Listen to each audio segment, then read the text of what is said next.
Boys, what's going on, dude? We're back. We're back again with another video. Today we're reviewing a 2018 Civic Si because I've never driven one and I hear good things about them.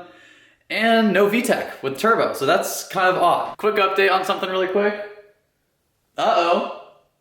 Someone's got a little something in the back there, dude. Guess what that is? Those are Fiesta ST parts, baby, okay? We got some more parts. I'm not gonna, well, that one's kind of obvious, but that one may not be as obvious, I'm not sure, but we're gonna install those parts this weekend, so if you guys wanna stay tuned for that, the ST's getting some love, so we're stoked on that. We hit 250 subscribers, which is freaking awesome, so thank you guys so much for that. I've only had the channel for like 2 months, so, I mean, that's crazy, dude. That's honestly crazy, so thank you guys so much. Let's get into the review. Today, we're in a Honda Civic Si, baby, a 2018, so we're in the newest generation with the 1.5 liter turbo, 205 horsepower and just a little bit under 200 foot-pounds of torque. We should probably go into sport mode, huh?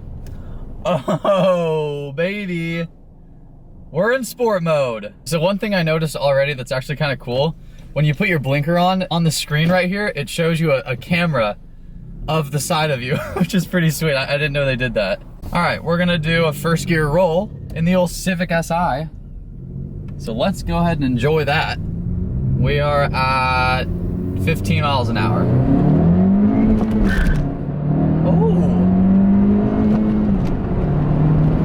Oh. Okay, that's interesting. That was 60 right there. I noticed you have to shift into third to get to 60, which is slightly unfortunate, but that's okay. This thing's competing against a couple cars like the Veloster and in the GTI.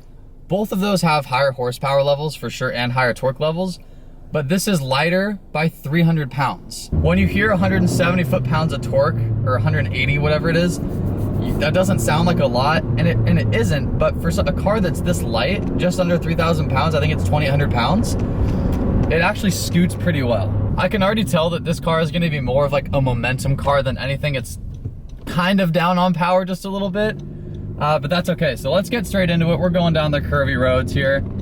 Let's go ahead and do a second gear once I get past all this construction. All right, second gear, 3,500.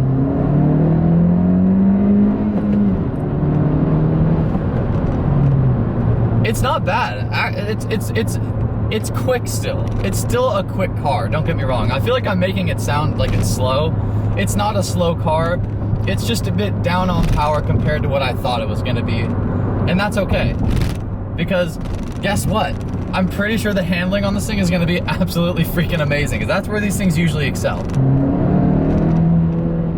This thing feels really controllable. It doesn't feel like you're gonna understeer under high speeds. It doesn't feel like the tires aren't gonna grip up. It feels like if anything, the whole car is just kind of gonna slide, which is actually a good thing in my opinion. But in corners, when you're actually driving, it does not feel as down on power as you would think. In a straight line, when there's no one around you and you're just ripping on it, it feels a little bit down on power. But in the corners, it does not feel down on power. It feels like you have more than enough.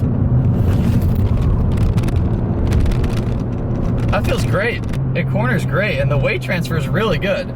Since it's such a light car, transferring weight around back and forth, it doesn't really have a problem with, which is really nice.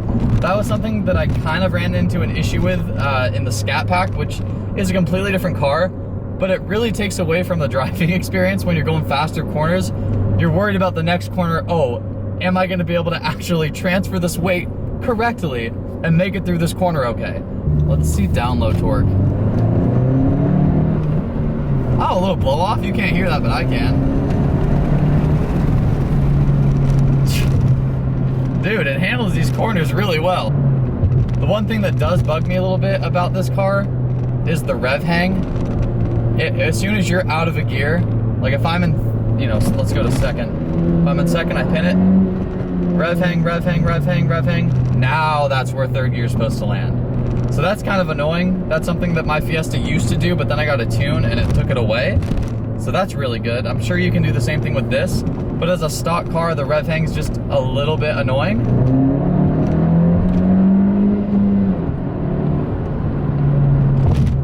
See that?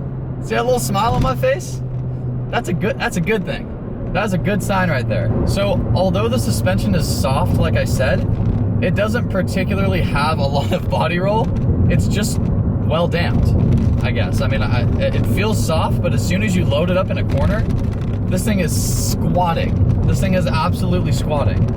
Another thing that's kind of bugging me is the fact that it just doesn't have that down low grunt like a Fiesta ST does, and mine's stage 2 right now, so it's a little bit different. I'm at 3,000 RPM right now, and it just like don't get me wrong, it's got torque, but it's nothing like, it doesn't suck you into your seat that much, but you can still feel it. So it's not like it's not there, but it's just slightly underwhelming. All right, nice tight corner here. Okay, a little wheel spin in second.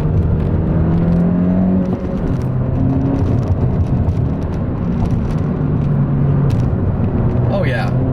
Oh, it's got the cornering capability all day long. Oh God. When you switch in corners, when you're going through like an S turn, a quick S, and you go from here to here, this thing just freaking squats on itself, dude. This thing does not play around with corners. Another thing I really like about this car, like I said, I like the gauges, I like that they're digital now, but I like the overall interior design of this thing. Like, everything looks pretty nice. Nothing I'm touching feels like gross or like cheap plasticky. The plastic is like nice. And another good thing that I've noticed, when you push on things, they don't make freaking noise. Like, they're not bendy.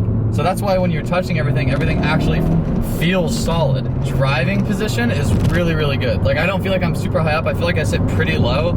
And obviously it's adjustable, so if you want to be higher, you can. But I'm as low as this seat goes right now because I'm pretty tall. And it's a good driving position. I feel like I'm actually sitting in the car as opposed to on top of it. I think this thing could use just a little bit louder of an exhaust. It's a little bit underwhelming. Like, kind of all I hear is just air. Oh, those are my keys flying around because the G-forces.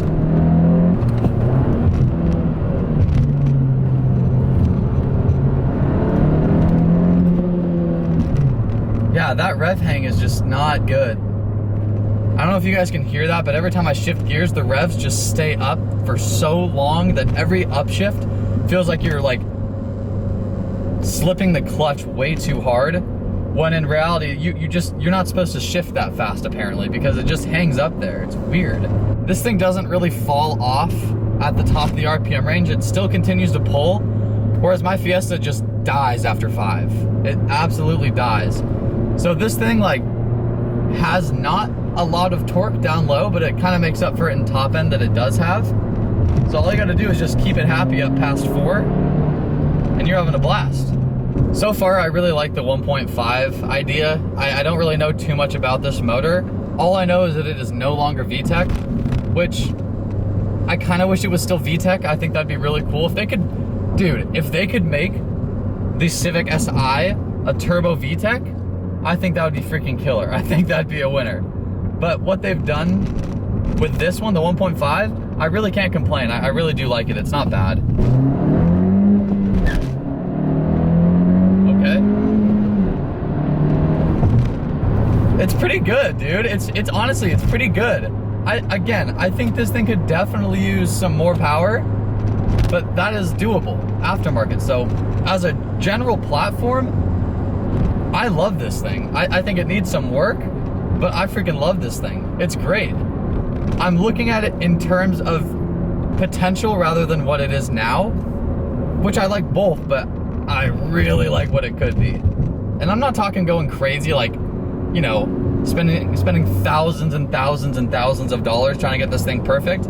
I think it needs, you know, a couple modifications, maybe a downpipe and exhaust and an intercooler and a tune, and you're stoked. All right, that ends the review of the 2018 Civic Si with a 1.5 liter turbo.